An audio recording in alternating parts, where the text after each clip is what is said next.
맨시티랑 아스날이랑 여러분들 경기를 하는데 이티하드 스타디움에서 경기를 해요. 근데 강도가 총을 들고 여러분들한테 협박을 하고 있어요. 야, 어디가 이길 것 같아? 딱 말해. 뭐라고 대답하겠습니까? 일반적으로 맨시티가 이길 것 같다고 얘기를 하겠죠. 일반적으로는. 그러면은 에미리츠 스타디움에서 경기가 펼쳐져. 총 들고 협박하고 있어. 야, 어디가 이길 것 같아?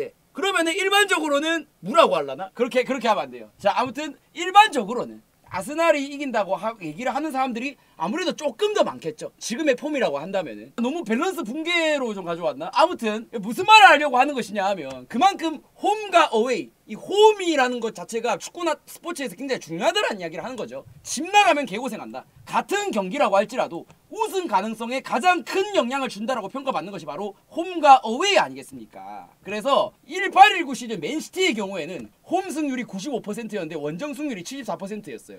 그러니까 홈 승률이 더 높죠. 리버풀의 경우에는 홈에서 89%, 원정에서 68%. 역시 홈이 높고, 맨유의 경우에도 홈이 더 높고, 모든 클럽들이 홈 승률이 일반적으로는 당연히 더 높습니다. 이건 축구뿐만이 아니라 스포츠 자체가 다 그렇죠. 최근에 18차례 월드컵에서 주최국, 즉 홈팀이 우승을 차지한 대회만 6번이에요.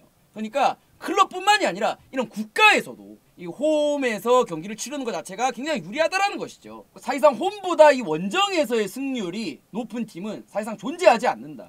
원정에서의 승률 많이 높은 팀은 존재하지 않는다라는 것이죠. 그만큼 홈이 굉장히 중요한 이점을 가지고 있다라는 것인데, 스포츠에서 EPL 빅6 홈 원정 승률이 싹 다 홈이 높죠. 특히나 아스날의 경우에는 거의 2배죠. 장난 아니죠. NBA 팀들의 경우에도 당연히 홈이 더 높습니다. 자, 그런데 홈이 원정보다 더 강할 수밖에 없는 이유, 영국의 노썸브리아드의 올프슨 링 리브 박사라는 사람이 PL 소속 19세 이하 선수들 대상으로 연구를 했는데, 홈 경기 때 선수들의 테스토스테론이라는 수치가 40% 증가했다. 이게 남성 호르몬이잖아요, 여러분들. 남성 호르몬이 40% 증가했다. 왜냐? 응원을 쫙 해주니까 이제 삘 받아가지고 더 빡세게 한다 이거죠. 마치 뭔가 뭐랄까 합법적인 도핑 맨키로다가. 두 번째로 일반적인 홈 어드밴티지가 있다. 선수들이 일단은 느끼는 익숙함, 편안함. 왜냐? 여기서 계속 해왔으니까. 또한 플레이 스타일에 따라서 경기장에 물을 뿌린다거나 그런 것들도 있어요. 아스날의 경우에는 패스 플레이를 많이 하니까 경기 시작하기 전에 물을 아주 많이 뿌려 놓습니다. 잔디에다가. 이런 것들도 영향이 있을 수 있다는 거죠. 또한 심판 판정에 홈 어드밴티지가 있다. 편파 응원의 상황 속에서 주심의 심리적 압박이 판정에 반영되는 경우가 있다. 아무래도 거의 몇만 명의 관중들이 모여가지고 원정팀한테 판정을 유리하게 했다. 그러면은 막 오만 욕설들 다 들릴 거 아니에요. 그러면 거기에 심판도 사람이기 때문에 아무래도 판정에 영향을 좀 받는 경우가 없지 않아 있더라. 물론 뭐 안 받는 심판도 있긴 하지만 오히려 그 욕먹는 걸 즐기는 심판들도 있는 것 같아 보이긴 하는데, 아무튼 이동 거리에 따른 체력 부담, 이것도 원정팀이 훨씬 더 크고 홈팀은 갈 필요가 없으니까 체력 부담이 없다. 이것도 꽤 크죠. 왜냐하면 멀리 가잖아. K리그만 보더라도 제주 원정을 가면은 당연히 원정팀이 훨씬 더 체력 부담이 심해요. 더 피로를 많이 느낄 수밖에 없는 그런 구조가 있는데, 다른 나라들은 더 하겠죠. 영토가 더 넓으니까. 자, 우리가 이제 흔히 아는 홈에서의 극강 구장들이라고 하면은 대충 이 두 개를 가장 많이 꼽죠. 리버풀의 안필드와 바르샤의 누캄프, 레알의 뭐 산티아고 베르나베우라든지 이런 구장들이 있죠. 약팀들 같은 경우도 자신의 홈에서 강팀들을 잡는 경우가 꽤 많죠. 와포드가 리그 하위권이었고 최하위권이었고 리버풀의 리그 극상위권이었던 시절이었는데, 이때 와포드가 3대0으로 홈에서 잡아가지고 리버풀의 굉장히 오랜 무패행진을 끊은 그런 경기였거든요. 홈에서의 어드밴티지가 아무튼 굉장히 크다라는 거죠, 결과적으로. 자, 그래서 오늘의 컨텐츠입니다. 가장 빡센 축구 경기장 시리즈. 안필드라든지 뭐 누캄프 같이 이런 것보다도 훨씬 전 세계에서 가장 빡센 축구 경기장 시리즈로 가져와 봤습니다. 흔히 아는 클럽 위주의 경기장보다도 국대전 위주의 경기장으로 좀 포커싱을 했어요. 왜냐하면 클럽 위주는 우리가 이미 알고 있잖아요. 뭐 누캄프나 뭐 이런 것들은 다 알잖아요. 그래서 국대전 위주의 경기장으로 포커싱을 했고요. 대표적으로 탑5 5개의 구장 정도를 소개를 드릴 거고, 기후, 응원 열기, 지정학적 위치, 정치 상황 등 경기에 영향을 줄 수 있는 모든 것을 반영했고요. 승률이 높지만 너무나도 소규모 또는 비프로 경기장 있죠. 아마추어 경기장 이런 것들은 다 제외를 했습니다. 그런 데가 있어요. 그린란드나 노르웨이 같은 데 북극 있죠. 그런 데도 축구 리그가 있는데, 그런 데 경기장 보면은 홈팀 승률이 막 90 막 몇 프로 이래요. 근데 그런 것들은 뺐어요. 너무 소규모기도 하고 아마추어 경기장들 이런 것들은 다 뺐다라고 좀 보시면 될 것 같습니다. 아시겠죠? 5개의 구장 하나씩 살펴보도록 하겠습니다. 탑5입니다. 마라카낭 스타디움. 아마 들어보신 분들은 들어보셨을 거예요.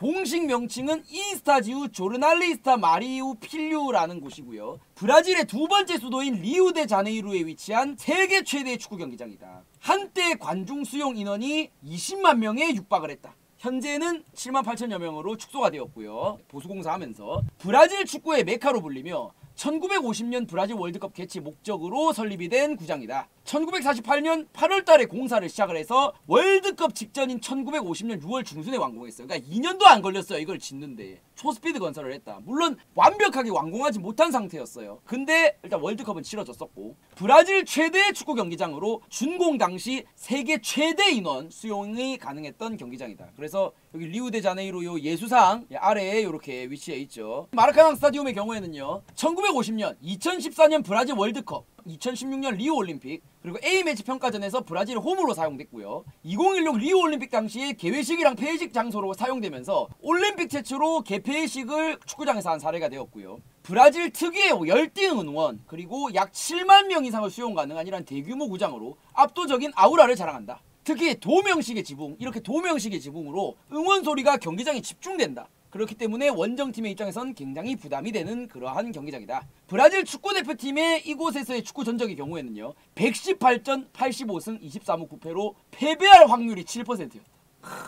물론 브라질이 축구를 잘하기 때문에 패배 확률이 낮은 것도 있겠지만, 이 마라카낭 스타디움이라는 홈의 특성상 브라질이 강력한 그러한 흐름을 가지고 있는 그러한 스타디움이다라고 보시면 될 것 같고요. 대표적인 경기를 한번 살펴보시면 2016 리우 올림픽 결승이 이제 브라질이랑 독일과의 결승전이 여기서 이제 펼쳐졌었는데, 여기서 승부차기 끝에 브라질이 승리를 하면서 브라질이 사상 첫 올림픽 금메달을 땄었던 지역으로 유명하죠. 2021 코파 아메리카 결승전 브라질과 아르헨티나의 경기가 또 펼쳐졌던 곳으로 유명한데, 여기서는 또 아르헨티나가 이겼죠. 브라질이 졌죠. 여기서 이제 메시와 네이마르가 이제 만났던 그런 대회였었죠. 1998년 이후로 아르헨티나의 마라카낭에서의 23년 만의 승리였다. 그래서 당시에는 많은 축구팬들이나 배팅 사이트들이 브라질이 이길 것이다 라고 많이 예측을 했었어요. 이 경기 안정으로는. 근데 아르헨티나가 이것을 완전히 뒤집었다. 23년 만에 이곳에서의 승리를 거두었다 라고 보시면 될 것 같고, 이 마라카낭 하면은 굉장히 유명한 또 이슈가 하나 있었는데, 마라카낭의 비극이라는 게 있어요. 이걸로 오히려 더 유명해요. 사실 마라카낭 경기장은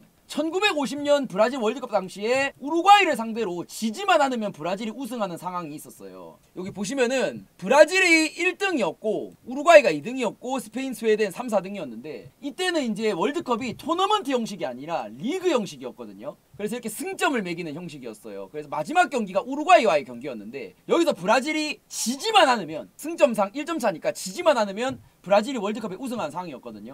해당 월드컵에서 브라질은 1패도 하지 않은 상황이었고, 같은 조인 스페인과 스웨덴에가 각각 7대1, 6대1로 이긴 상황이었어요. 엄청 장난 아니죠. 반면 우루과이는 스웨덴에가 3대2, 스페인에게 2대2로 고전하던 상황이었다. 무시무시한 브라질의 흐름과 마라카낭이라는 브라질의 홈 특성상 모든 이가 브라질의 승리를 예상하고 있었다. 당시에 이 리우의 시장이었던 모라에스라는 시장은 경기 전에 브라질의 우승을 확정하는 연설을 대국민 연설했었다. 피파 측은 미리 브라질 우승이 새겨진 메달을 만들어 놓은 상태였다. 심지어 피파 측, 공식이잖아요, 공식. 피파 측이 브라질 우승이 새겨진 메달을 만들어 놓은 상태였는데, 이 경기에서 당시 신문사, 기자, 정치인 등 수많은 인사들이 브라질 훈련장을 방문을 했다. 너무 그냥 다 와가지고 뭐 우승할 것 같은데 어떻게 하냐, 뭐 하고 있냐 막 이러면서 계속 훈련장에 방문을 하면서 막 그런 분위기를 계속 형성하는 거예요. 근데 이런 게 안 좋잖아요. 그러다 보니까 당시 상파울루 FC의 마사노 감독, 이분입니다. 마사노 감독이 얘기하기를, 지나친 설레발을 치지 마라. 설레발 치다가 질 수도 있다. 근데 이런 말을 아무도 안 했어요. 이때 당시에 코스타 감독, 브라질의 코스타 감독이 이걸 무시했어요. 쌩 까버렸어요. 그래서 이 경기는 우리가 진 것 같다.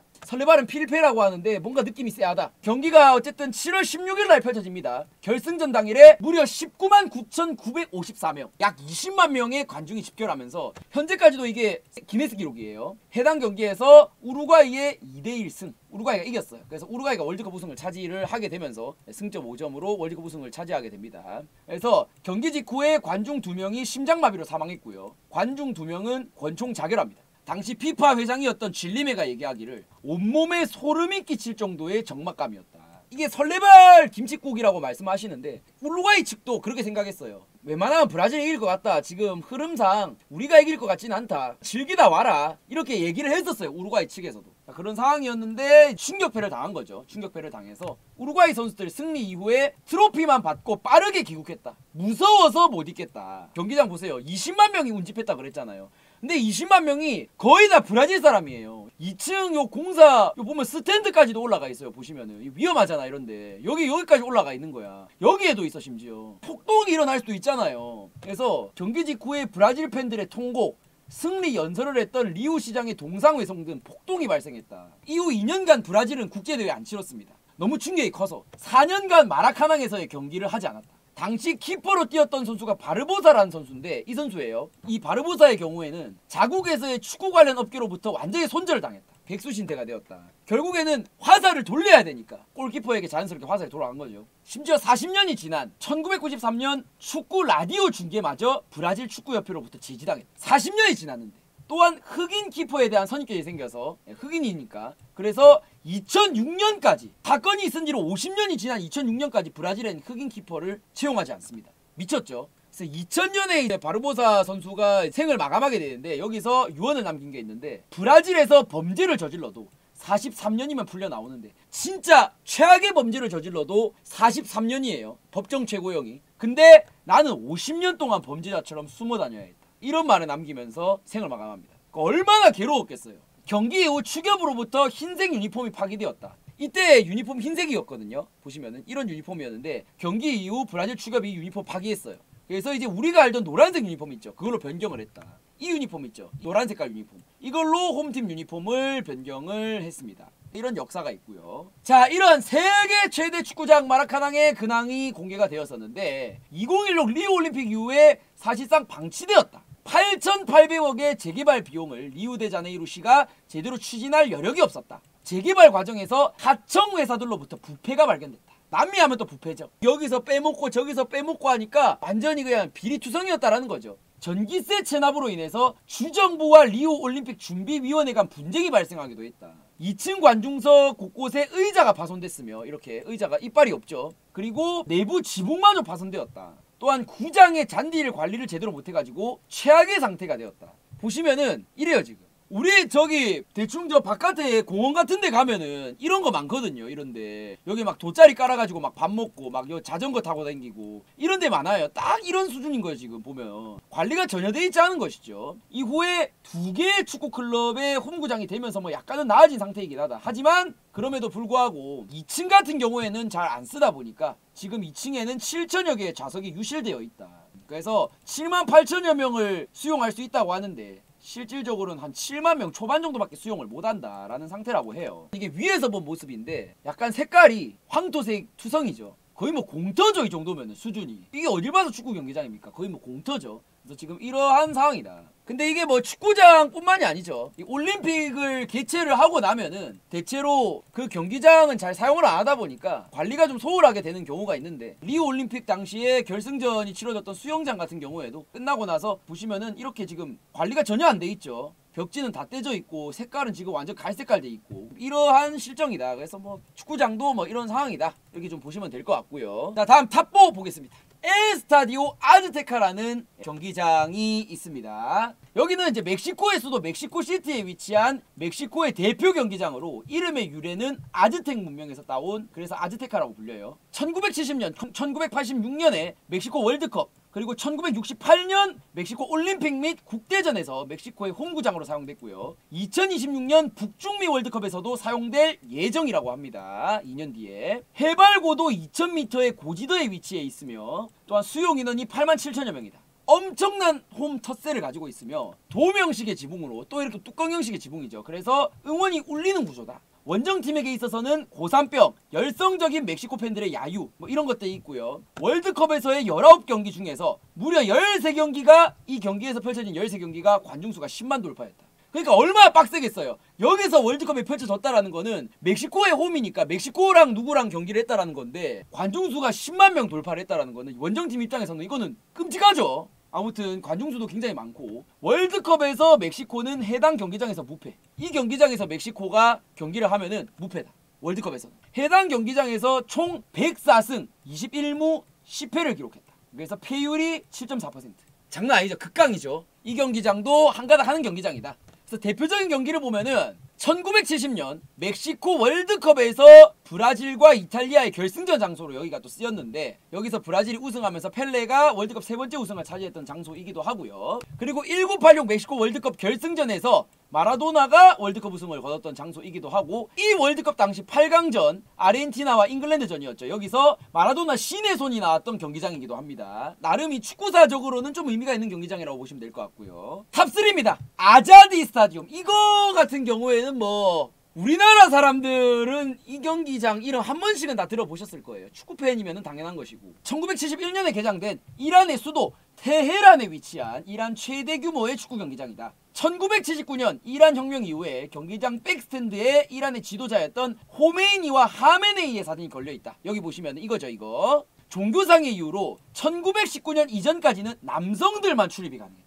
그래서 외국인의 경우에는 히잡을 쓴 여성들만 제한적으로 출입이 가능했었고요. 해발고도 1273m의 고지대로 빨리 지치게 되는 그러한 특성이 있다. 원정팀들의 경우에는 경기 전에 고산 훈련을 받는 경우가 많다. 그래서 고지대 압박 플러스 약 8만여 명의 남성으로만 구성된 응원단의 함성, 아시아판 원정팀들의 무덤이라고 불리는 곳이다. 얼마나 공포입니까? 남자들만 있어. 얼마나 이 열기가 장난이 아니겠어요. 아무튼 그런 곳이다. 자, 보시면은 이거죠. 사진을 확대한 건데 요런 사진이 이제 걸려있다라는 거죠. 보시면 여기에도 지금 위험할 텐데 이런 데서도 보고 있어요. 장난 아니죠. 한국의 경우에는 이 아자디 스타디움에서 3무 5패로 단 한 번도 해당 구장에서 승리를 거둔 적이 없다. 아자디에서의 159경기 중에서 109승 34무 16패로 2002년 독일전에서의 패배 이후 61경기에서 무려 47승 11무 3패를 기록했었다. 미쳤죠? 심지어 이란이 점점 축구를 잘하고 있잖아요. 그러니까 점점 성과가 좋아지고 있다는 게 더 무서운 점이다.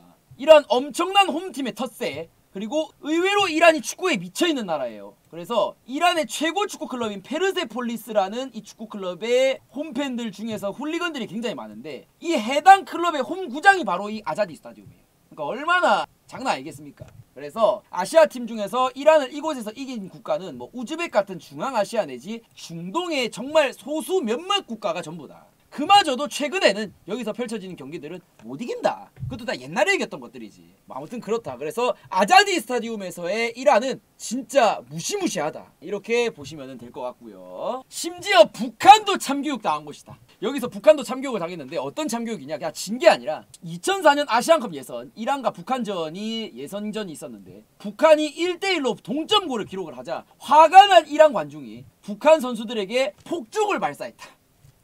폭죽을 발사해서 북한의 소학철이라는 선수가 눈 부위를 크게 다치는 부상을 입었다. 화가 난 북한 선수단이 그대로 선수들을 이끌고 퇴장했다. 심판에 들어오라는 지시도 이행하지 않았다. 그냥 그대로 나가버렸다는 거죠. 그래서 북한 선수들이 최초로 타팀 관중들에 의해서 공격당한 사건이야. 이런 일은 앞으로도 안 일어날 것 같아. 그러니까 얼마나 뭐 북한이고 나발이고 너도 저 똑같다. 그래서 이렇게 공격을 당했다. 경기장의 열기만큼 팬들 역시 굉장히 광기다. 2006년 독일 월드컵 아시아 예선에서 이란과 일본이 이제 맞붙었었는데, 일본 관중 4명이 이란 관중들이 던진 어떤 물체에 맞아서 피를 흘리면서 부상을 당한 일도 있었고요. 해당 경기에서 이란이 2대1로 이겼거든요. 근데 여기서 기쁨을 주체 못한 관중들이 한꺼번에 출구로 몰리면서 또 압사 사고가 발생을 합니다. 그래서 여기서 6명이 사망하고 31명이 부상을 입는 이러한 대형 참사가 또 발생을 했었다. 그때 당시 경기장 이 상황인데 보시면은 굉장하죠. 여기서도 보고 있고 엄청나죠. 빈 공간이 없어요. 너무 빽빽하죠. 그리고 이때 당시에는 다 남자들만 출입할 수 있었으니까 이게 다 남자들이에요. 장난 아니죠. 얼마나 그 열기가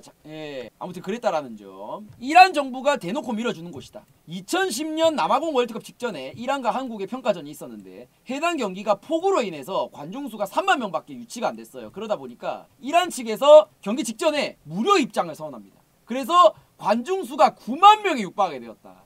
그러니까 3만 명밖에 안 오니까 이란 측에서 야, 안 된다 이거. 무료 입장 모두 다 와라. 그래서 한 번에 그냥 순식간에 몇 시간 만에 관중수가 9만 명 꽉 차버렸다. 그래서 경기 직전에 이란의 에이스 네쿠남이 이야기하기를 한국에게 지옥을 선사해주겠다. 진정한 외로움이 뭔지 맛보게 해주겠다. 박지성 선수도 이러한 곳에서는 경기를 소화해본 적이 없을 것이다. 너희들 지옥에 온 걸 환영한다. 이렇게 얘기를 했어요. 네쿠남 선수. 여기서 경기를 펼쳤던 선수들의 증언에 의하면 선수들과의 소통이 하나도 안 된다. 소리가 너무 시끄럽다. 일단 소음이 너무 심하다. 락밴드의 무대인 110데시벨에 육박하는 현장 소리를 내뿜는다. 미쳤죠. 자, 그래서 이 아자디 스타디움, 한국에게는 징크스를 안긴 곳이자 이란에게는 매우 든든한 홈구장이다 라고 보시면 될 것 같습니다. 탑2 에스타디오 에르난도 실레스라는 볼리비아의 홈구장입니다. 볼리비아의 수도 라파즈에 위치한 볼리비아 최대 축구 경기장이고요. 해발 고도가 무려 3,600m에 육박한 남미표 원정팀의 무덤이다. 가끔씩 축구 경기 같은 거, 결과 같은 거 보시면은 볼리비아가 아르헨티나를 이겼다, 브라질을 이겼다 그러면서 원정팀의 무덤 하면서 막 언급되는 곳이 있어요. 거기가 여기거든요. 높은 고도로 인해서 대기 밀도가 낮아서 공이 감기지를 않는다.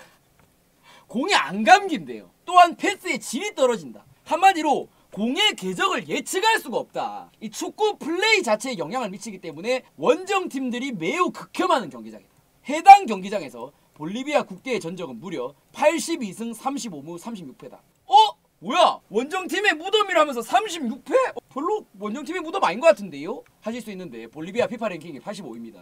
피파 랭킹이 100이야 거의. 근데 여기서 82승 35분 36패면 엄청난 거고, 그리고 이 볼리비아 홈구장에서 경기가 펼쳐졌다라는 것은 여러분들 뭐겠습니까? 대부분 남미 국가들끼리 경기를 했다라는 거예요. 남미 국가 중에서 볼리비아는 매우 약합니다. 심지어 주변에 있는 나라가 뭐 칠레, 브라질, 아르헨티나, 우루과이, 콜롬비아, 에콰도르 이런 나라들이에요. 이런 나라들을 상대로 82승 35무 36패면은 이거는 인정이죠. 이거는 센 거 맞죠. 자, 그래서 경기장이 보시면은 이게 지구본인데 남아메리카 대륙에 안데스 산맥이라는 게 있어요. 이 안데스 산맥에 볼리비아의 라파즈라는 수도가 걸쳐 있습니다. 그래서 여긴데 보시면은 색깔이 초록초록한 색깔이 아니라 약간 좀 산중턱 산맥이 좀 있는 그런 색깔이, 그래서 여기에 위치해 있습니다. 보시면은 바로 지평선 맞은편에 산맥이 있어요. 뭔가 잘못돼도 한참 잘못됐죠. 아무튼 그런 곳이다. 피파마저 혀를 내두른 극강의 홈발 경기장이다. 극강의 홈발. 1994 미국 월드컵 당시에 볼리비아 최초로 브라질을 상대로 우승한 경기가 바로 이곳에서 치러졌습니다. 참고로 이때 브라질이 월드컵 우승했었습니다. 그런 브라질을 상대로 이때 당시에 월드컵 예선에서 2대0으로 볼리비아가 이겼다. 그 당시 브라질의 스쿼드를. 엄청난 거죠. 또한 2009년 4월 1일 마라도나 감독의 아르헨티나 대표팀을 상대로 6대1로 이겼다. 아르헨티나를. 장난 아니죠. 최근에 2022 카타르 월드컵 남미 예선전에서 우루과이에게 3대0으로 승리를 거뒀다. 사실상 피파 랭킹이 의미가 없는 경기장이다. 이게 진짜 여러분들 기울어진 운동장이에요. 아무튼 피파 랭킹 무시하고 그냥 볼리비아한테 압도적으로 유리한 경기장이다. 아니 피파 랭킹을 보면은 볼리비아가 100위권입니다 여러분. 그러면은 우루과이한테 3대0으로 이기고 뭐 아르헨티나한테 6대1로 이기고 뭐 이건 말이 안 되는 거거든요. 얼마나 혼발이라는 얘기겠습니까? 아무튼 상대팀들 경기 전 산소통부터 생긴다. 로메로 선수죠. 로메로 선수가 얼마 전에 볼리비아 원정을 갔을 때 이런 산소통을 챙긴 것을 SNS에 업로드를 했었어요. 그래서 이 혼발이 얼마나 셌냐 하면은 1963년 코파 아메리카에서 볼리비아에서 이게 개최가 됐었는데 이란 혼발로 최초 우승을 거둡니다. 코파 아메리카에서 우승해요. 참고로 볼리비아는 고지대 홈구장이 이거 말고도 엄청 많아요. 그래서 이런 혼발로 이겼고 1997년 코파 아메리카에서도 볼리비아에서 또 개최를 했거든요. 근데 역시 혼발로 결승까지 진출합니다. 뭐 아르헨티나 뭐 우루과이 이런 거 다 제끼고 결승 갔는데 브라질에게 패했다. 엄청난 거죠. 피파가 보다가 이게 안 되겠는 거예요. 그래서 피파가 이에 대해 문제를 제기한다. 2007년 이후로 경기장 고도를 2,500m 이상이면은 국제 대회를 할 수 없도록 검토하는 그러한 이제 방안을 검토하는데, 이에 볼리비아의 무려 대통령 모랄레스 대통령이 강력 반발한다. 심지어 본인이 이 모랄레스 대통령 본인이 직접 해당 경기장에서 뛰는 모습을 보이기도 했다. 이분입니다. 이분이 모랄레스 대통령인데 이 경기장에서 뛰고 있는 거예요 지금. 봐라 멀쩡하다. 핑계 대지 마라. 야 나도 뛴다 나도. 나 현역 아닌데. 여기 봐라 하면서 대통령이죠. 맞죠? 그래서 볼리비아 대통령이 직접 뛰는 모습을 보이면서 어필을 했다. 또한 그 밖에 이제 고지대 국가들 페루라든지 뭐 에콰도르라든지 이런 고지대 국가들이나 이런 고지대 국가들이 반대를 했고 마라도나도 반대를 했다. 아니 분명히 아까 6대1로 졌다 그랬는데 마라도나도 반대를 했다. 그래서 마라도나 뭐라 그러냐 하면 우리 아르헨티나는 어디서든 이길 수 있다. 그런 거 상관없다. 6대1.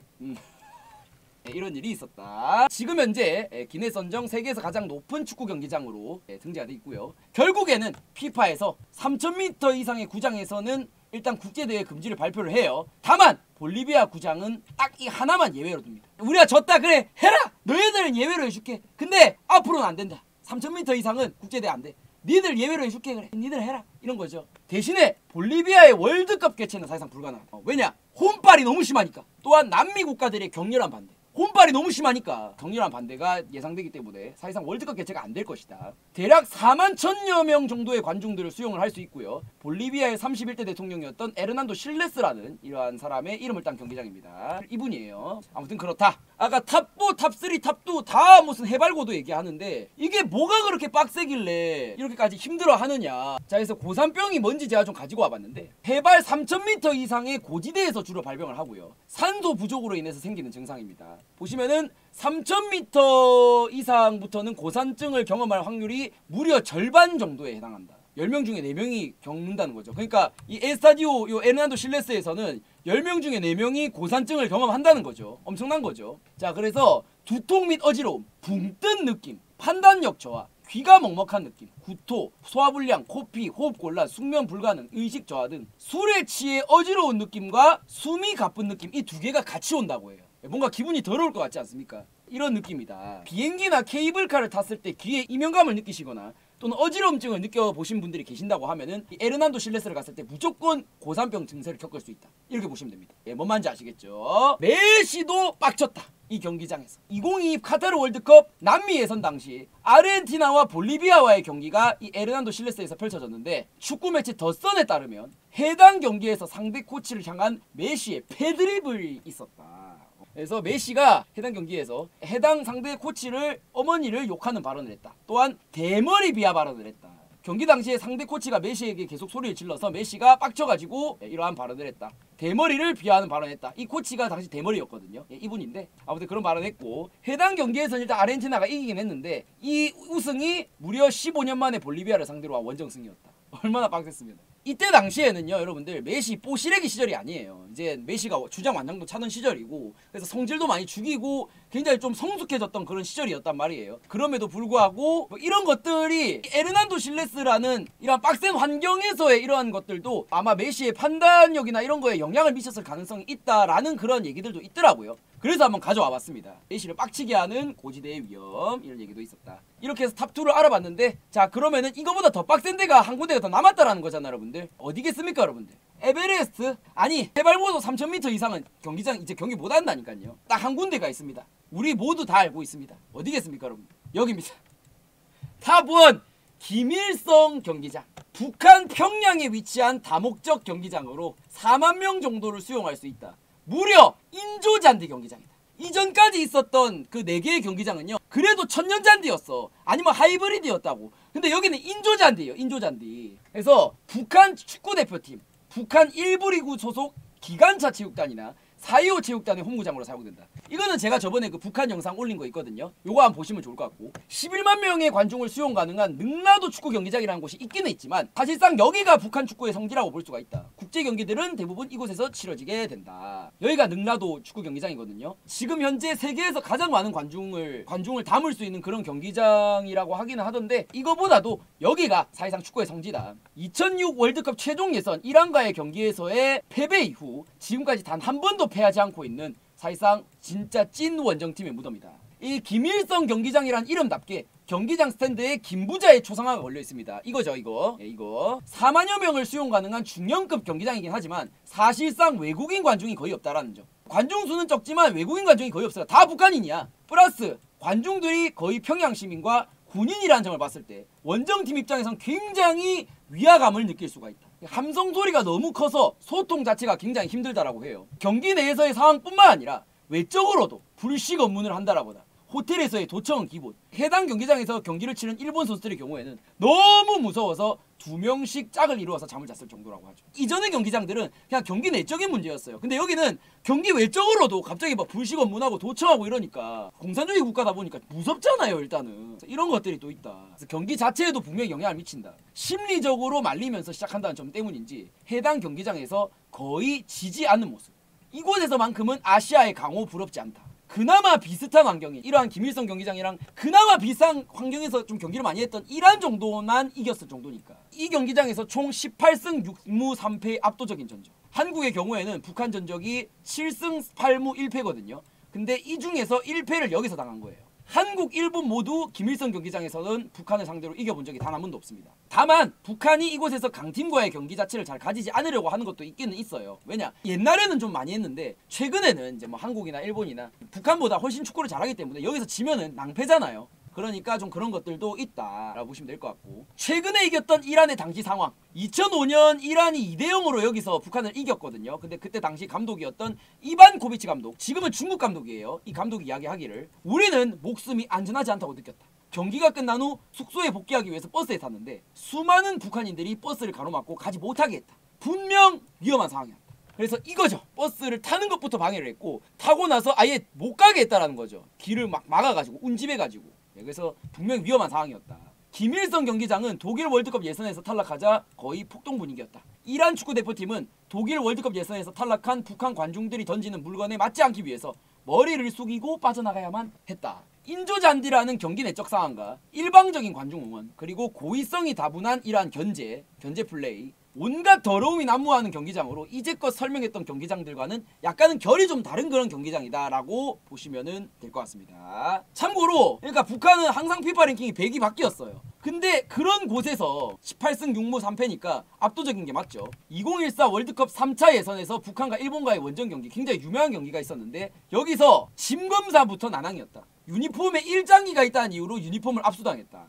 아니 국대전인데 유니폼에 일장기가 당연히 박혀있는 게 맞는데 그것 때문에 유니폼을 압수당했다. 옐로우 카드 6장과 레드카드 1장이 나왔던 경기였는데 모두 다 북한이 받은 카드들이었다.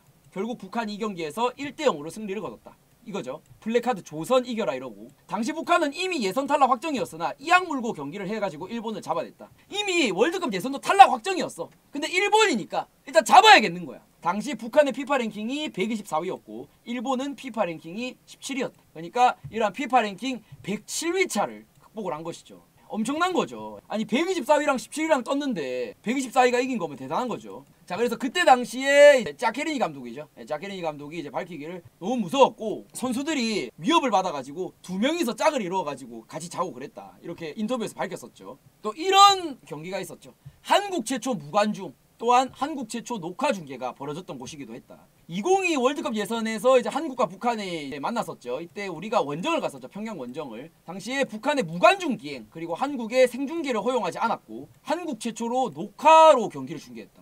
당시 현지에 파견된 추격 직원들과 AFC 경기 감독관들이 경기 상황을 보고했다. 그랬었죠. 의외로 한국 국기를 개양을 해주고 애국가 자체는 정상적으로 틀어줬다. 북한 추격위원 몇 명들과 피파의 인판티노 회장 그리고 정몽규 축협회장이 당시에 평양에서 경기를 직관했다. 경기 직후에 손흥민이 말하기를 욕설은 기본이고 무사히 돌아온 게 다행이다라는 이런 이야기를 했었죠. 황인범 선수는 맞았었다 막 이런 얘기도 했었죠. 저는 개인적으로 우리나라 선수들이 북한에 가서 이렇게 경기 안 했으면 좋겠습니다. 잘못하면 어떡하려고. 아무튼 좀 북한이랑은 좀 축구적으로도 그렇고 좀 엮이지 않는 게 좋은 것 같아요. 워낙에 좀 비매너 국가다 보니까. 이때 이제 0대0으로 비겼었죠. 아무튼 그랬고, 세계에서 가장 빡센 정말 원정팀의 무덤이라고 불리는 이러한 경기장 탑5로 한번 제가 소개를 드려봤는데, 여러분들이 생각하는 이런 원정팀들의 무덤은 어떤 것들이 있는지 또 댓글을 달아주시면 또 굉장히 또 좋을 것 같고요. 또 재밌는 주제 또 하나 가지고 와서 소개를 드려봤다는 점 참고해 주시면 될 것 같습니다.